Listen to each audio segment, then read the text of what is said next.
welcome to our podcast on resilience. Today, I'm joined by Patrick Ace. I'm Michel-Ange Zamor from CTO from Stratos Cyber.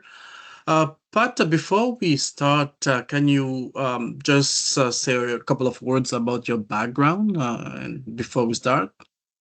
Yeah, sure. Thanks. Appreciate you having me on, Michel-Ange. It's good to see you again. So I've been in the world of information security, cybersecurity for about 30 years now. Started my career working with one of Canada's third largest telecoms, and from there grew out my career as head of information security. Moved into more of a practitioner role where I was an enterprise security architect for a few large insurance, oil and gas companies, and the rest. I've been involved in kind of the tech startup community for quite a long time now, probably about 20 or so years. Moved my family and my business down to the US, and and then over the last number of years, I've picked up and I've taken on writing, and I've published a couple of books. My first book was Integrated Assurance, which was basically the unified risk strategy, which I think it's one of the things that we want to talk about today. Yeah, And and then my follow-up book, which is coming out in July, which is Relevant Impact, which is it's a field guide to integrated assurance, and basically a practical use guide of. It's really great to have some theory and understand how to combine all of these existing, IT and security and governance frameworks. Now give me some practical examples of how I might be able to use it in a manufacturing company, or in my small, finance startup, or in my healthcare company, or what have you. And that's what Relevant Impact is. It's a field guide on how it's actually been implemented, how I've used it with some of the organizations I've worked with, and some of the customers that I've consulted with over the years. So it's good to see you. Yes, I'm glad to have you too, and I think we're gonna learn a lot of stuff about those works and learn get from some insight from you. Yeah, so we are honored to discuss one of the most important questions facing enterprise leaders today. How can organization use AI to strengthen cybersecurity without creating new risks and they are not prepared to govern, right? AI, as you know, is already changing a threat detection, SOC operation, fraud prevention, identity protection, risk management, you name it. But it is also expanding attack surface and challenging a traditional governance model and forcing leaders to rethink accountability across a lot of areas: cybersecurity, IT, risks, compliance, audit, and their business themselves, right? So our discussion will explore AI not just as a technology, but as a test of enterprise discipline, assurance, leadership readiness. It's topics that you have, written about, right? So my first question, Pat, your work positions cybersecurity as an enterprise-wide assurance challenge, not just as a technical function. So in that context, how should leaders think about AI in cybersecurity today? Should they see it as a force multiplier, a new threat vector, or both? What would you say? Well, it's absolutely both. It is a force multiplier for organizations that understand the appropriate use of AI and the boundaries within the areas they should deploy it. But it's also an exponential advantage for attackers, and creates an attack surface that I think most organizations are unprepared for. Let's start with the attack surface. Mhm. Um, so you have organizations that are adopting AI, right, in their workforce for workplace productivity, connecting agents, uploading documents, and using AI as sort of a productivity boost. But you think about attackers and the way that the way that they hone in on organizations. AI dramatically reduces reconnaissance, right? So if I want to learn as an attacker, if I want to learn about your organization, applying AI using agent technology and developing an understanding of your business allows me to run better phishing campaigns. It allows me to create deepfakes. It allows me to evade some of the tactics that you have. Mm-hmm. Um, if I start using things like agentic AI or agents, and I gain access, which is quite easy nowadays because most of the time you don't need brute force to gain access to an organization. You just need the password, and oftentimes humans are willing to give that up either through That's true. That's true. clicking on something or a stolen session or what have you. And the reality is that once these attackers have agents rolling within your environment, it's very easy for them to gain persistence. It's very easy for these agents to create resources for themselves within your Mm-hmm. environment and then continue to learn about you and your organization. And lateral movement becomes easier. And I was having a conversation with a good colleague the other day where we were talking about advanced persistent threats, APTs, and the old APTs are long gone. Agentic AI has rebranded APTs in a whole brand new way, right? So you think about that, it is a brand new attack surface for most Yeah. organizations. Mm-hmm. Then when you Mm-hmm. think about the way that these organizations implement AI, Mm-hmm. it's typically not coordinated. It's one group, maybe marketing, maybe sales, maybe a software vendor introduces AI, and you have all of this technology that's deployed that you don't fully understand. You don't understand the ramifications of how this technology can be used in your environment. Okay. Now, Okay.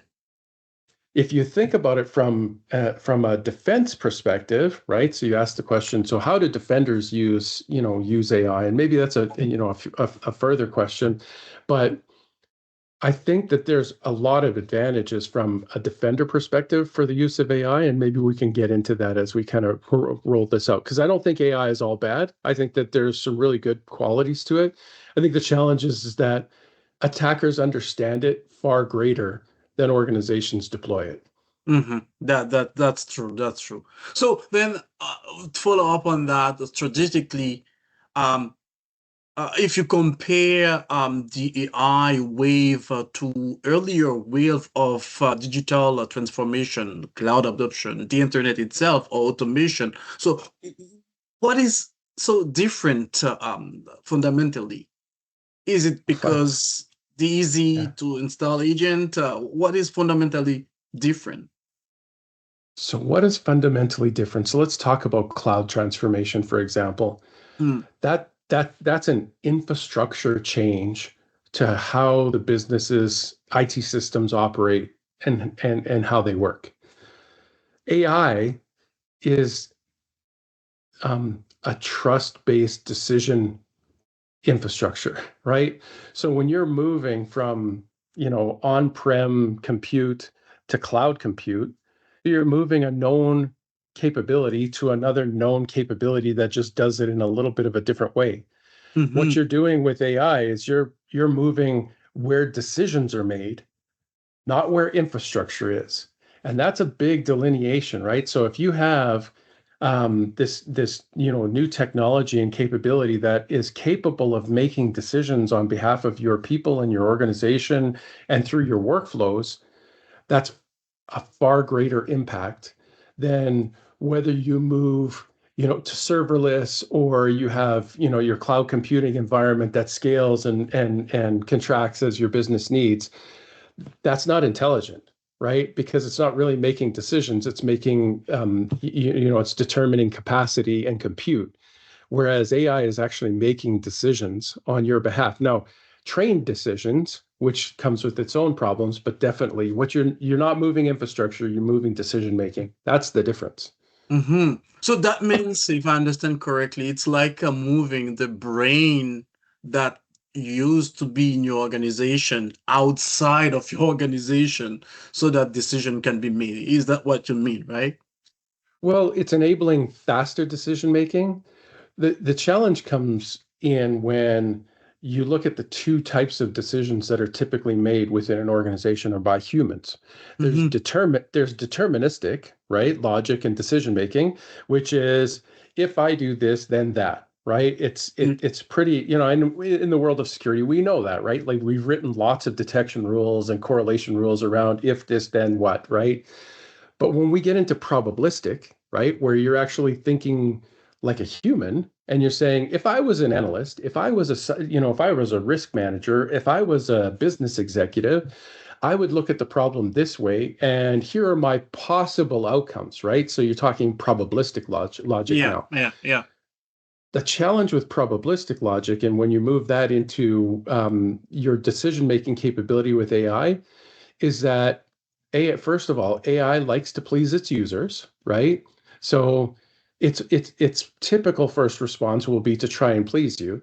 The second is that it's really only based on the logic that it's been trained with, right? The LLMs it's been trained with. It's still data. And so when you reach a point, the whole point of AI was to create the capability of coming up with alternate answers Mm-hmm. based on a number of probabilities. So let's say that you have 1 in 10 possible answers. 1 through 7 are reasonable, 8 through 10 are wild ass guesses, right? Or completely unreasonable based on what word comes next in the AI's logic. And so now what happens is, 3 times out of 10, you could get, a response that's wildly off based on the next word being selected in that logic Yeah. and not being related to the outcome that you're hoping for. So I think that's really where the challenge lies Mm-hmm. is when you're thinking about moving decision making and amplifying decision making or speeding up decision making in deterministic, we've seen tons of gains and it's been super valuable.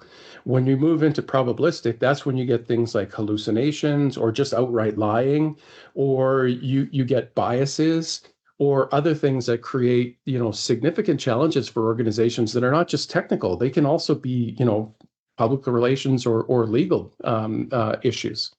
Okay, good, good. Yeah, that's true. So now you just talked about value. Now, um, where do you see AI delivering the most practical cybersecurity value right now? People is using it.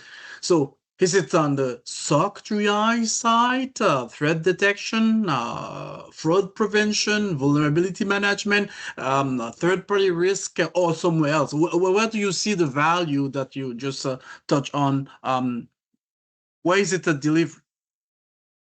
So where I'm seeing the immediate value right now Yeah. is the ability to turn the flood of triage into valuable verdicts and results, right?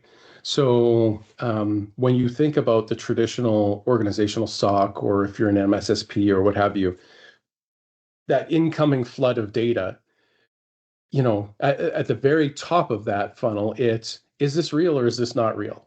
Mm-hmm. I won't use the term false positive because I don't really believe that. Is it benign, or is it something that needs to take action? That's the very first step. And if you work through that deterministic logic, typically in a SOC triage process, you can usually get down, hundreds of alerts, thousands of alerts down to just a select few that you actually need to take action on. Mm-hmm. Then, if you actually need to make decisions or create verdicts around those around that data that's coming in, you can very quickly create verdicts based on a lot of the rule-based logic that we've created, a lot of the correlation logic that we've created over the years. So it speeds decision making. You can go from, hours, minutes to seconds in terms of doing that. The other area where I think it's been potentially valuable is just the volume and speed of work that AI can help cybersecurity professionals conduct, like vulnerability management, right? So we've heard a lot about Mythos and the introduction of rapid vulnerability discovery. I think that it also introduces a problem in that well, we've been discovering as humans, we've been discovering vulnerabilities for years, and as humans, we've been doing nothing about it for years. So Yeah. when you Yeah. compound that with, 10,000 vulnerabilities, what's a small business going to do with that? They still need to be able to prioritize that and the rest of it.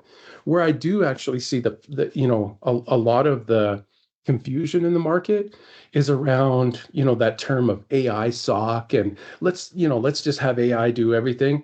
And I think there's a remarkable difference between AI being used for investigation and fraud detection and things like that versus AI being used to rapidly detect and create outcomes from the data that's coming in. And I think that if you're a new business that's getting into the space and you're saying, oh, well, I'd like to actually apply more AI to my security operations and my incoming threat data, absolutely focus on the triage and making decisions faster versus doing elegant investigations. Because Yeah. as you're doing elegant investigations, the thread is unrolling in your environment. The first thing you need to do is stop it, not look back 3 days later and go, wow, look at how beautiful this investigation was, but it still happened because we didn't do anything about it, right? So that's one of the things that it's a new technology, it's a new capability. Use it properly. Use it to amplify the things that are meaningful to your business. Yeah. Okay, good. Yeah. So that means using AI for stock triage, vulnerability management, like you Yeah, said, yeah, that can bring immediate value. But the AI itself, that doesn't mean the agent, whatever mechanism you use AI to do vulnerability management and the stock triage in itself gonna pose some risk, right? yeah. So if you look at the AI-driven cyber risk in itself, what board and executive teams, I think they are still underestimate the risk associated with the AI itself, even though it can deliver value. So what what Yeah. what kind of risk do you see they underestimate right now? Well, in terms of deployment, for example, right? There's guardrails, and I've written pretty extensively about this. Microsoft's got guardrails, and AWS has guardrails, and all these organizations have guardrails for the deployment of AI within their environments. The challenge is guardrails is not governance, right? So you have IT or a singular group that's deploying these technologies in isolation of a broader audience, which is the whole Mm-hmm. foundation of integrated assurance, right? It's not an IT issue. It's a business risk issue, Yeah. right? And when you deploy something new into your environment, you're introducing things that present more holistic risk than just being able to use a technology or as a leaping off point or as an attack vector or what have you. Examples of this are, if you've deployed AI in your marketing group, what's preventing that from being from the data being corrupted or from or for from messing with the prompts, right? And changing the prompts so that there could be different outcomes or prompt injection itself, right? And getting the AI to create different results that you're hoping for, and then hallucinations, right? So these are just some very small examples of how I've seen AI go wrong. I think the biggest and most fundamental underlying issue is if you're going to deploy AI, don't use open source, right? First of all, you're exposing your data into an environment that maybe your data doesn't belong in, right? People have Mhm. lost their jobs over that, right? I mean, even in the CISA, the people Yeah. have lost their jobs. And the reality is, if you're going to expose your data, it all comes down to the data. First of all, if you're going to expose your data, make sure that your model's private. Make sure that you own the model, that the data exists in that model. Then, is the data actually valuable and is it good data? And do you have control over the data that's training your AI models, right? If the data can be poisoned, then it doesn't matter what AI model you have. The outcome is Mhm. going to be poor, right? Mhm. Yeah. And Yeah. then the logic that's being used, right? How do you control the prompts that are being used to create the outputs from the data? Is there a mechanism within that that could actually create outcomes that you're not looking for, or actually gain access to data that some of the users shouldn't have because you've exposed data that may be confidential or shouldn't be exposed to the users. And then finally, that probabilistic outcome, right? Is AI returning results that I'm hopeful for? Mm-hmm. And is it actually factual? Because AI likes to make stuff up. It really does. If it doesn't have data, it'll make the data up. And users, they're not as proficient with understanding that, this fact actually may not be a fact, right? Mm-hmm. So I think most organizations, they need to understand that as they deploy these models, traditional governance still applies. It's your data, it's your business processes. And imagine if you had one of your models take all of your data offline, or push all of your data outside of your organization. In some scenarios, that would be business crippling or business ending. Okay, good, good. Yeah. So Pat, talking about governance, because you see the gap here, Yeah. does that mean traditional security risk or compliance frameworks, they are not enough, anymore to manage AI related risk? They are not enough anymore?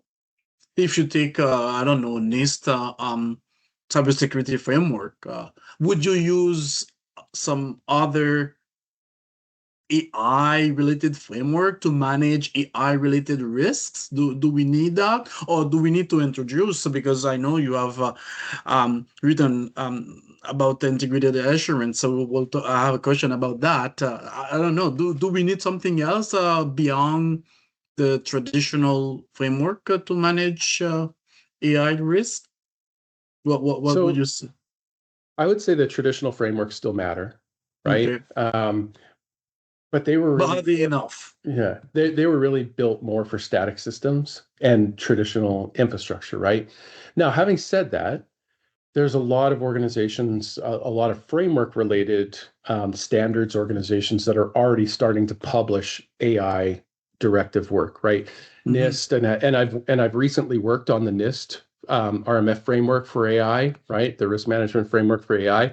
So I believe that I contributed back in December. That framework is out in its early edition right now, and ISO has provided some guidance, and as has other frameworks provided some guidance for the use of AI and the governance of AI.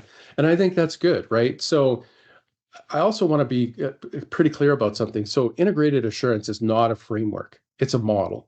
It's a model for how you adapt and use other frameworks that already exist. So my objective wasn't to create a whole new framework and start Okay, okay. competing in the world, because there's a lot of really great cybersecurity direction, foundational frameworks, and compliance models and so forth. The reality is that organizations either use one or many, or in isolation of each other.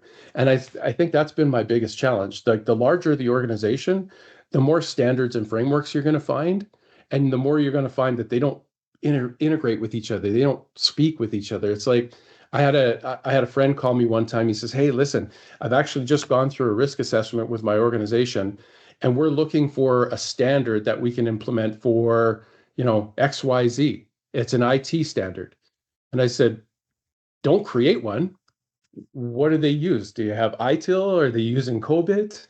There are great standards that exist. Just find one that marries with the risk standard that you're using, and harmonize them like that. Mm-hmm. That's the objective. Then you're working with the same language that IT works with, and you're working with the same language that GRC works with and the security team Okay. works with. And then you harmonize it at the business level. For smaller organizations, I think, don't get inundated and overwhelmed by frameworks and models that exist in your world. Look at some very, very straightforward and basic stuff like NIST CSF is a good example. There's 12 control categories across, 6 or 7 domains. Look at making some of those strides towards better security in that respect. Mm-hmm. And then finally, you're going to encounter a whole new world of regulation that doesn't exist today, and that's called cybersecurity insurance providers. Those insurance underwriters and carriers, they're going to start shaping and dictating what is acceptable risk and not acceptable risk, especially in the world of AI. So you think about it, when you're a large organization, you have, regulatory bodies and government and all the rest of it.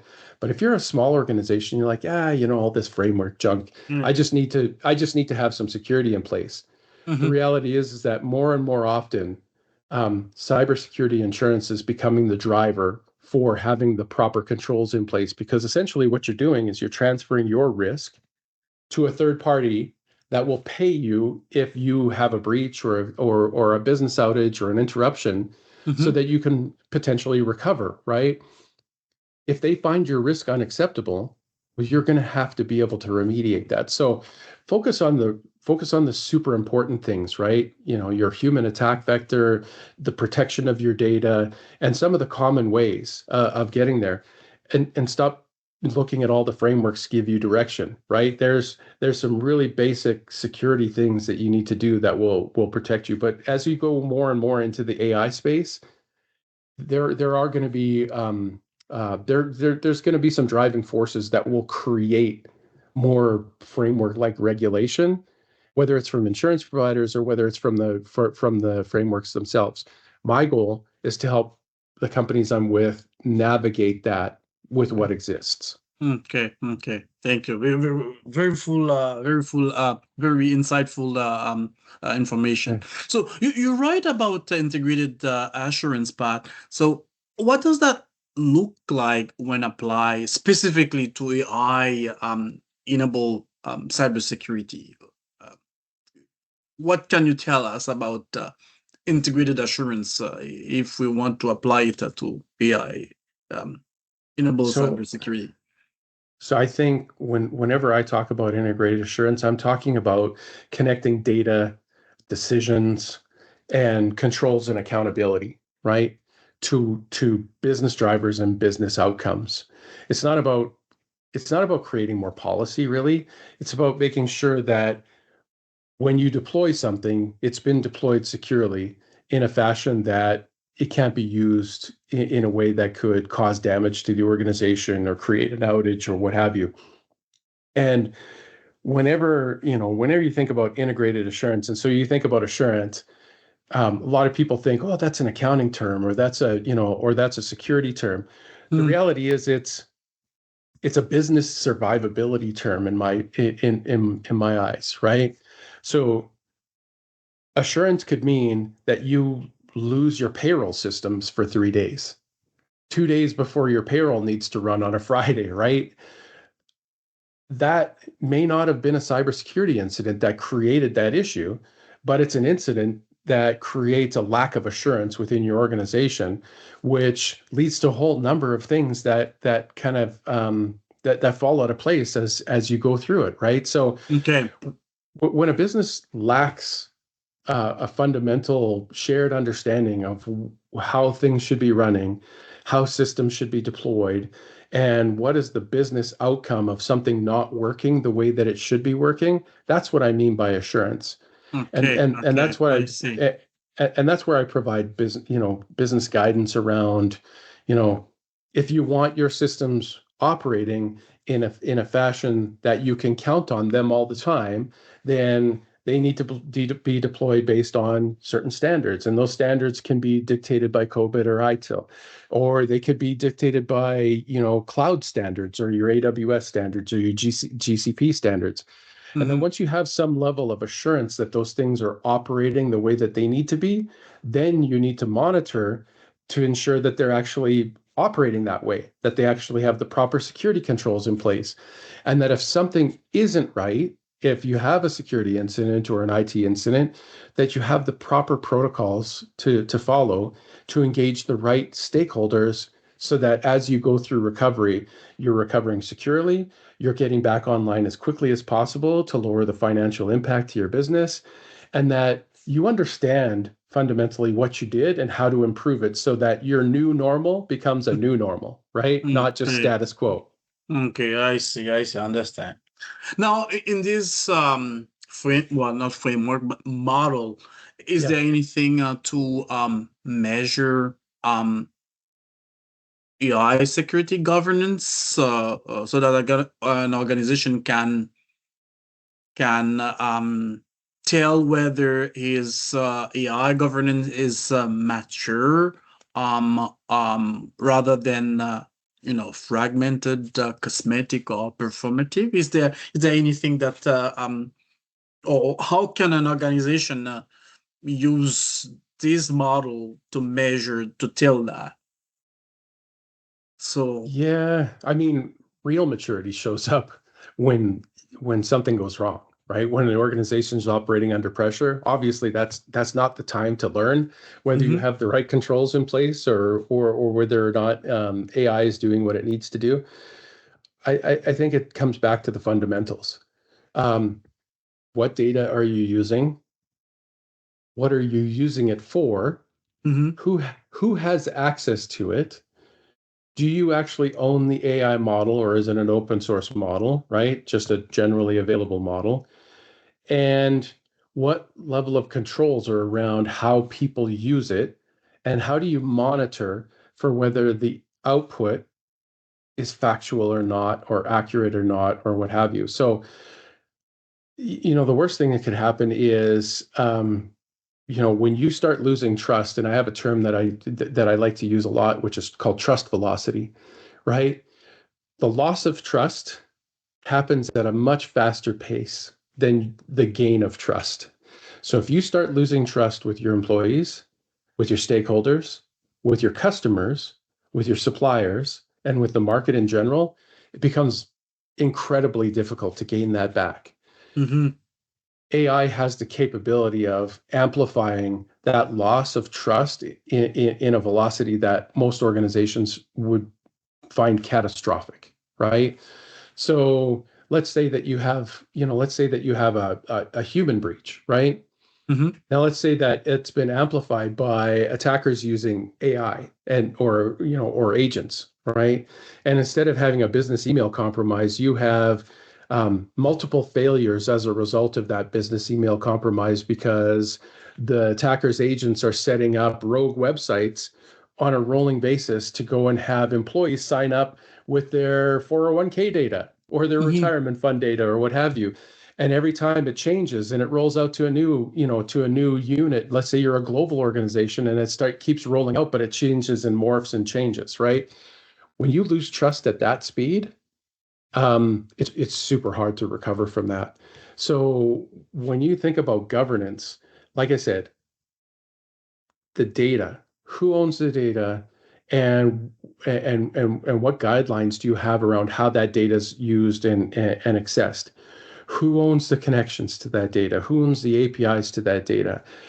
What partners do you have that have access to your AI environment, to your prompts, or yeah, or to your environment? I think there's a lot of things that come into play um, from an AI security and assurance standpoint. mhm. And organizations really need to be able to understand when something goes wrong. And it's hard to do that if you don't have a model for what is supposed to go right. It's the same thing as software testing, right? You and I have been in this space for a really long time. Yeah, Users will find a workaround if things don't work the way they expect them to do, yeah, right? that's true. And they'll typically not report it because they want to get their job done, right? So if you can put a square peg in a round hole because the round hole is big enough for the square peg to go in, a user will do it, right? And there's been lots of videos and stuff like that. The reality is that AI creates a lot of those holes and you don't even know where to look sometimes, right? And as soon as an attacker finds that hole, they're going to use it and they're going to use it and they're going to use it and they're going to use it against you, right? Yeah, yeah, And yeah, whether it's a user that's non-maliciously using it or an attacker maliciously using it, it unravels rapidly with AI versus, in a traditional environment. yeah. That's true. That's true. So in that context, Pat, so how should accountability then should be shared in an organization? So how should CISO, CIO, risk leaders, how should they divide the responsibility for AI security in that context? Well, so I think that flies right in the face of my concept of integrated assurance, right? And developing just additional silos and environments. And I think you've known me long enough to also know that, um, you know, CISOs, having been one, and yourself being in that space, we're really the custodians. We're the trustees of risk within an organization. Oftentimes, we have all the responsibility, but the lack of authority and possibly, all the accountability. I think the reality is that that's a shared risk function across the organization, right? The CISO is really meant to understand, evaluate, and surface risk to the business, Mm, provide the business with reasonable responses to that risk, whether it's acceptable, not acceptable, and what we should do about it. Because now you're taking a risk discussion and saying, we have these risks in our environment, we don't have coverage for these risks, and here's what the potential impact of those risks can be. I'm asking for investment of time, energy, or money in order to fix those risks. So it now becomes an investment, a business investment discussion mm-hmm, versus a security risk discussion, because organizations, I mean, or think about it, organizations are built on risk, taking risks. How do you think, or some organizations are super successful and some are, some have slow growth, or some, don't, or some fail. Being in business is generally about taking risks. yeah. So a CISO surfacing this risk to the executive team as a decision-making framework to say, here's where we see the risk as it lies. It has an impact to us legally. So we need to have legal protections in place. And those legal protections will help shape, the proper use of AI. It will cost this much in investment. These are the impacts that it'll have to our brand and the public, and public relations and fallout. Here's the impacts that it might have to our customers and or our future customers if we don't address these things. Here are the impacts that it'll have to our employees. Here's the impacts it might have to our suppliers. See, it now doesn't become a CISO conversation. It becomes an executive team conversation around what risk is acceptable for us to conduct business. And so, not unlike if you were a software company and you wanted to do business in the federal government space, but you were not FedRAMP compliant, you would need to have a conversation at an executive level to say, what are the things that I would need to do to participate in this marketplace that Mm-hmm, allows me to be secure enough and meet the regulation and provide the assurance to those customers that I can participate in this market. And then your business needs to make a decision to say, oh, it's going to cost me $2 million to become FedRAMP compliant, but the market is $300 million for us as a company. If we sell into that market, we're definitely going to recover the $2 million that we would have spent on becoming compliant and meeting the security controls. And so now it's not a security conversation, it's security driven because it creates new market opportunity for you. I see AI as being the same thing. okay. You're creating new opportunity for your company, for your business, for your organization, but it's also introducing new risk that you've not dealt with before, and Yeah. that risk is shared across your business units and across your executive team. Mm-hmm. Nice. Um, Good. So earlier you talk about trust velocity. Um, well, a question I have regarding that. So, what evidence would convince you that an enterprise is building trustworthy and resilient AI, not simply deploying AI quickly? So, what would convince you? Well, I mean, everybody's deploying AI quickly. Um, I think, um, so. Let me take it back to an analogy from the early e-commerce days, right? Hmm. So early in my career, I was presenting to a large group of business owners, um, up in some rural place in Canada. And, these folks are like, we're brick and mortar retail stores, right? And Hmm. everybody's telling us we need to adopt e-commerce. We need to do it right away. And otherwise, foreigners and people from other markets are going to suddenly be selling to our customers. Hmm. And I said, whoa, whoa, whoa, wait a second. Hold on. Yes, you are a brick and mortar retailer, right? Deploying, like going online, creating an e-commerce store in order to extend your business. Let's think about that. It truly is an extension of your business. It still requires business process thinking, and it still requires an investment in a business division or decision that has an outcome to your company, right? Yep. And so you could go start an e-commerce store, but for what market? Selling what things? How would it connect to your existing inventory? Like, there's a whole bunch of complex problems that create themselves from just plopping a store, on Yahoo Stores, right? Yay, now I have a store on Yahoo Stores and I'm Or paying 3,000. Shopify. Yeah, and I'm paying $3,000 a month and I've sold one product.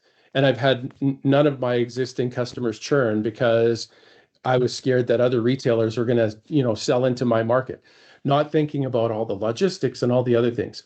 AI is no different, right? Okay. when you think about it that way. Why are you deploying AI? So, first of all, what is the business reason for why you're deploying AI? Great.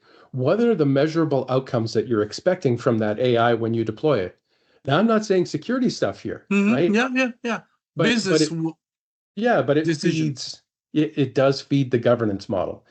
Is it doing what we are expecting it to do? If it's not doing what we're expecting it to do, then what is it doing?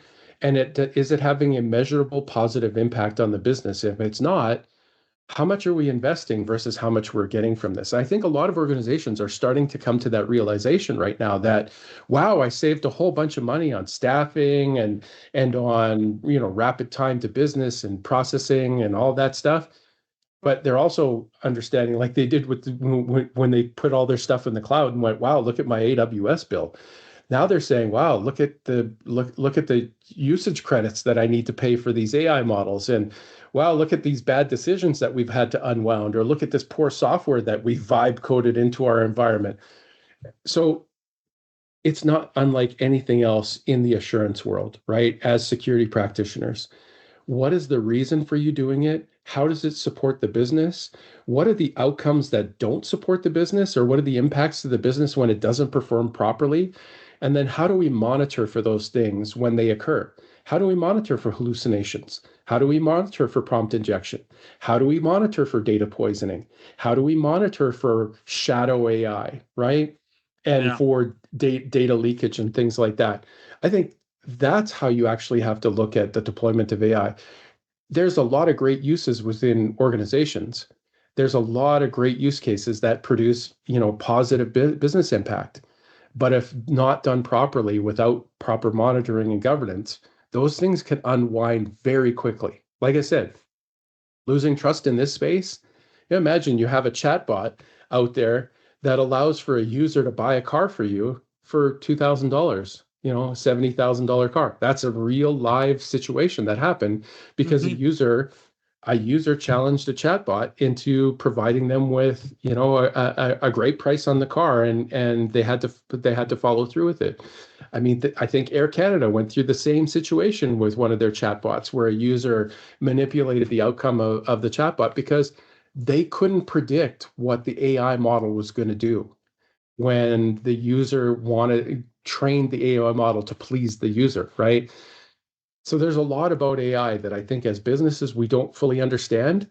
And I think if we look to just the technologists to help us understand what that is, that's the wrong place to look, right? There's a lot more to this than just how does the technology work. This isn't a relational database anymore, right? This is a thing that can make determinations based on lots of data. So yeah, so with AI, we have different questions, but we needed to hold on governance, business, sound, questions, that will align with a business objectives. We'll still have to hold on that. Now, in terms of board oversight, what should board be asking about AI that they often fail to ask today? So obvious question. I don't know. So in your practice, what have you seen? The one obvious question that I I never hear. I have never heard this one question until I've introduced it into the discussion. What could go wrong? I always Mm. hear, how much The can we threat save? modeling. Yeah, I always hear, how much can we save? I always hear, when can we reduce staff? I always hear, when do we see the sales gains? I always hear, how fast can we release code to market? But I never hear, well, but what could go wrong, The right? questions around threat modeling. That's what. Okay. Very good. Absolutely. Because I think so there's two things, right? And I don't want to throw this, I don't want to throw this at board members because I've been a board member. The reality is that when you ask a tough question, you start to learn the answers. And when you start to learn the answers as a board member or a director of a company, you start gaining more accountability for answering those questions, right? Mm-hmm, mm-hmm. What could go wrong? And I'm not saying that, no, we don't want plausible deniability. That's not what I'm saying at all. What I'm saying is there's already a lot of risk within organizations. Introducing AI rapidly, all that does is amplify that risk significantly. So yes, you're seeing the positivity gains, and you're seeing that most of the negative fallout is, headcount reductions or impacts to staffing or change to work and things like that. Mm-hmm. The reality is that it changes customer supplier relationships. It changes B2B relationships. It changes B2C relationships. I did, I just recently did a presentation to the broadcast industry where, I said, you can adopt these cloud models in these cloud frameworks, but you also need to understand that as you do that, and Mm-hmm. as you take on some of the AI modeling that can be done in these spaces, you also have a responsibility as a broadcaster to the general public that you're broadcasting in good faith, accurate information. And if Yeah. there's a possibility that this could be, taken over by deepfakes or used against the general public or create false news or things like that, you have a responsibility to know when those things can happen, detect them, and stop them from happening so that they don't become not just an incident for your organization, but could become a catastrophic community incident, right? I used to work a lot with oil companies, and I was a security architect for a large oil company. And one of the things that we used to say is that we have 150 field sites that are pumping oil, extracting oil out of the ground, and Mm-hmm. if we lose visibility to those field sites, then we could be killing people, we could be causing a natural disaster, or we could be losing money, or all three of those things. And let me tell you, not in that order, right?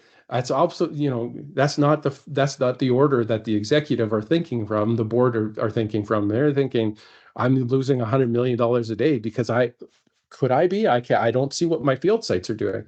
I Mm-hmm. think the reality is we need to apply that same level of importance around how we're utilizing AI, right? And that is, how is it being used? And is it beneficial? And as a board member, what could go wrong? Because if something can go wrong, there is a chance that it could go wrong, because it does, right? Yeah. Humans Yeah. are still somewhat involved, right? So beyond these threat modeling questions, um, leaders try to scale AI in their environment, but what other practical advice you would give them before they do that, before they scale the AI beyond the threat modeling? Is there any other advice that you would recommend to them? Yeah, human in the loop, right? I think a lot of times as you develop these models and you deploy these models within your environment, you need to be constantly testing the output is what you're expecting it to be, and having some human testing in the loop, or human outcomes in the loop, or human evaluation in the loop is an effective way to. I mean, humans are not perfect either, but the reality is that humans still think like humans. They still have a less likely poor outcome when they're faced with 1 in 10 decisions to make, and 3 can be bad, 7 can be pretty good, right? Humans will typically fall within the 7 range almost, more frequently. Let's say, at least not the kind of the cockamamie space where it's like, oh, this one's just completely ridiculous, but I'm going to do it because, it's one of the options. Yeah, So that. I think having humans in the loop and having some sort of audit of whether your AI models are actually working the way that they should be working before you broadly deploy them across all aspects. And I think the other thing is deterministic logic, and I've said this before, that is prime time, right? Those are the spaces that I would look to deploy AI to get efficiencies and productivity gains and process improvements and all the rest of that. Probabilistic is, we're still a ways off from that. And so what you're doing is you're introducing risk that you didn't have a method to measure for before.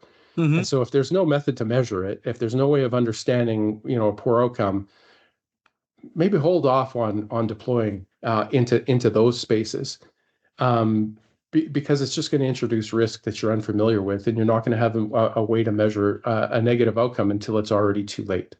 Okay, good, good. Yeah, that's very important. So I see time is really passing very quickly by. So let me ask you my last closing questions. But so, Sure. if an enterprise leader listening to this episode today wants to move from AI experimentation to a more responsible AI adoption, so what are the three things they should do in the next 90 days? What would you say? Three Well, things. I I think they need to think of a use case where the applicability of AI is Mm-hmm. going to have a direct impact on their business, right? Okay. Um, and I think it's something that the business knows, understands, follows, right? So first of all, I would pick an isolated use case that you can measure, that you has a predictable outcome, Mm-hmm. has an outcome that can be determined by a set of rules. The second is, I would absolutely put guardrails around how the implementation of AI is rolled out in your environment. What I mean specifically is the data. So first of all, make sure that the data actually represents what you want the data to represent in the decision-making process, right? Mm-hmm. If you start with bad data, if there's the ability for the data to become bad or be, I don't want to use the term poison because poison's not always the way it happens, because data can become poor just because of poor classification or people, manipulating the data in ways that you didn't intend. So make sure that you're starting with good data, and it's data that will actually drive the decisions that you're expecting. And then I would say measure and monitor that and have the ability to fall back on your traditional business processes. Here's the one where I think a lot of small businesses really fall down is they start implementing process gains. And I've seen this not just with AI, I've seen this throughout my career. They implement process gains and then the system fails, Mm-hmm. and then they have no manual processes to fall back on because they've been using integrated systems for so long that they're making it up again, right? It's like, early in my career, you remember Lotus Domino? Maybe I'm talking about something that's too old for the average person, but Lotus Domino was a great database for building workflow. And then SharePoint entered the market, right? Microsoft and SharePoint. And Mm-hmm. a lot of smaller companies went, wow, SharePoint is, looks cooler, it's cheaper, it comes with my, enterprise licensing, and this Domino thing is just expensive to manage and all the rest of it. And they started migrating over to SharePoint. But they forgot that SharePoint didn't have process automation. There was no workflow. Mm-hmm. It was just a database with no workflow, which was, Domino's clear strength. I wasn't a fan of Domino, but it had really strong workflow. Think about that now in the context of AI, right? If you can model a current business process and amplify it to either do it at greater volume or faster or more efficiently or have better decisions made faster and outcomes that come faster. Like I said, in the AI SOC, right? If I can get to verdicts faster than a human would, that's a fantastic use case. And if I can monitor to make sure that those decisions are being made based on logic that makes sense Mm-hmm. and that there's no hallucinations or whatever, that's a really great business case. Saves you money, it saves you time and efficiency, and it helps you actually detect and block attackers faster, right? So there's business outcome that you can measure against. But if you start if you start implementing it, so from a security standpoint, let's say that you start implementing it into your investigations, well, so you might be able to add more enrichment and you might be able to pull in more sources and you might be able to do more complex investigations. Mm-hmm. But the thing that you detected that launched that investigation, it may have already deployed malware. You know what I mean? You could have Yeah. just stopped. You could have stopped it at the point that you made the determination, as opposed to launching this long, elegant investigation into it, right? So just make sure that the use case has a business outcome that makes sense to you as a company, right? If you can apply it to marketing and have marketing create better collateral, better output, all the rest of it, and you can validate that what it's saying is not irresponsible or lies or misleading to the public, you've got a great use case. As a business, that would, that rapidly reduces the amount of time that it takes to produce marketing material based on a set of content that you have as an organization. But again, make sure that it's not misleading. Make sure that it's not creating legal liability issues for you, Mm-hmm. because again, you'll go to your insurer and say, "Hey, I have an errors and omissions policy and general liability for something like this." And customers come back and said, "I have this," and you go, "Okay, but you were basically lying. Like your literature is misleading. Yeah. So Yeah.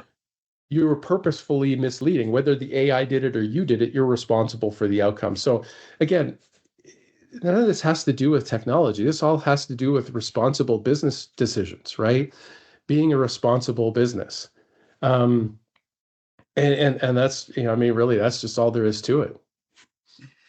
So, but thank you very much for Yeah. sharing your insight and so what stand out from this conversation is that AI can be really a powerful tool for strengthening cybersecurity, like you put it for SOC triage, vulnerability management, but only when it is supported by strong governance, clear accountability, and operational discipline. And I will not forget to mention your integrated assurance. So for enterprise leaders, the message is clear, right? AI will not fix weak governance, I would say. It will expose it, right? And the organization that succeed will be those that treat AI not only as a technology opportunity, like you put it, but as more as a leadership risk and assurance priority. So, yeah, thank you very much. Excellent. It was a great pleasure talking to you. Yeah, it was super great catching up with you again. Thank you very much for this. Yeah.